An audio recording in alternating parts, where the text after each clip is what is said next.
Hi, good morning mga ka-vloggers dyan. So, this is my first vlog. So, isang Pinoy na nagtatrabaho dito sa Canada.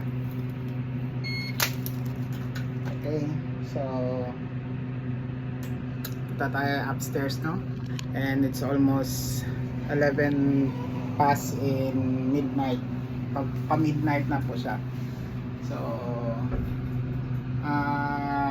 I'm working here at Covey Kid Hospital here in Canada and Nova Scotia as a housekeeping po. So, ito po yung service elevator po namin. So, I've been here for almost since last May 1st. And gusto ko kayo i-tour guide kung ano po yung nagiging trabaho ko po dito. So, ito po yung back area po namin. So, dyan po lahat ng mga trash namin. So, ito yung malaking trash bin po namin, no? So, kita nyo. So, it's hallway. So, walang masyadong tao kasi 11 na. So, dalawa lang po kami naka-work ngayon dito. So, share ko lang po yung anong giging trabaho po namin. So, ito po yung area. So, ito po nililinis po namin sa lahat dito. So, nakita nyo, mayroong mga big screen dyan. So, ito yung waiting area. So, yan. Nova Scotia Health. Okay. On this other side of this wing is ito po yung papunta ng emergency. This is cardio services, everything. Can you say hi to my friends all about in the Philippines? Hi, hey. So this is Donald. So he's one of my colleagues right now working here at Covey Kid Hospital. Right? Yeah. He's showing me the ropes. Yeah. Yeah. So I'm just gonna tour them here around this. Yeah. Just making some vlogs here. No? Okay. So isa din siya sa katrabaho ko. So ito yung cardio services. Ito po yung nilinis ko. This gabi. So, every night nililinis po namin. Kung makikita nyo yung area, sobrang linis. So, hindi siya katulad sa Pinas po, no? So, anyway. So, lahat yan, nililinis po namin yan. So, hindi siya masyadong makalat. Kasi organized naman din kasi sila eh. So, may clinic po siya. Doon na area may clinic din. So, dito may clinic din siya. So, eto, pa-exit po din siya. Exit waiting area. Yun si Donald. Hi, Donald! So, ito yung physiotherapy, occupational therapy, registration, self-kiosk.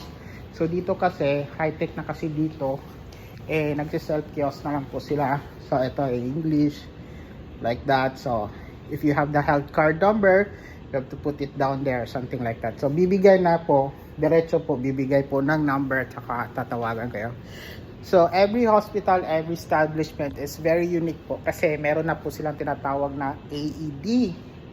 So, ito po yung para po siyang yung heart shock po. So, lahat po ito meron na po siya, life pack po. Ewan ko kung meron na po bang ganito sa Pilipinas. Okay? So, ito, papunta po tayo ng this is po yung lobby area namin, receptions, lahat yan, parking services dito. And kung may car ka, kasi may bayad kasi dito yung car park dito. So car park is $5 each. So meron po silang vending machine. So unique po, no? So automated siya. So lalabas yung ticket, babayad ka, tatap ka lang po, ganyan. So automatic lalabas yung kanjan, tapos yun ay ilalagay mo doon sa exit area. On this side po is ito po yung Tim Hortons, parang canteen po namin. May ATM po naman siya. Dati po is meron po siyang tinatawag dito na a reception para po sa COVID, pero ngayon tinatanggal na po siya kasi open na po lahat tayo, wala na pong mask, di na po necessary. Okay, so ito na area, food, this one. So kami mga empleyado, lahat kami meron kaming access code sa door kasi hindi pwede lahat ng pasyente makakaraso. Kung titingnan mo, may code kami dito. Yan, automatic na yun. Pwede ka nang balawas. Pero pag wala kang code, hindi siya mabubuksan. Okay, ito din ang waiting area para po sa emergency. So, dito po siya lahat. So, doon papunta po tayo ng emergency. So, exit muna tayo. Bawal tayo dyan kasi may restriction po tayo. Limit lang pa kasi. Bawal kasi yan. Okay, no? So, yan lang. Konting tour.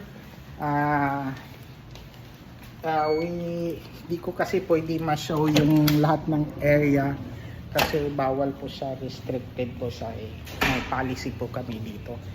So, eto, nililinis po namin siya lahat kasi konting polish lang siya every now and then kasi hindi naman siya masyadong marumi.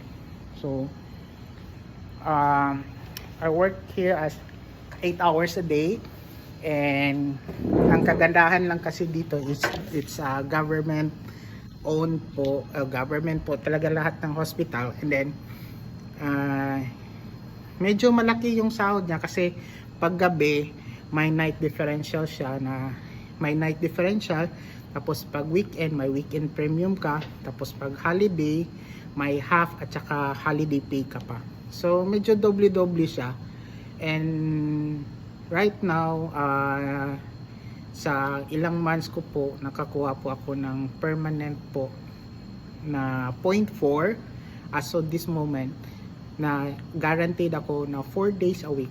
So, hindi lang po kasi ito yung work ko. So, I also work also in a pharmacy and I also work in the school board. So, bawal kasi tamad dito sa Canada. So, kaya tsaga-tsaga lang. So, by the time po na mag-work ako ng Shoppers, papakita ko din sa inyo kung ano po yung trabaho ko din dun. So, sa pharmacy, as a cashier supervisor, and also in the school board. So, kita-kits tayo mga ka-Berks, no? So, para ma-share ko po kung ano magiging, ano po yung life namin dito po sa Canada. So, eto muna, first vlog, so I hope supportahan nyo ako. So click, like, and share po. God bless, ka-Berks.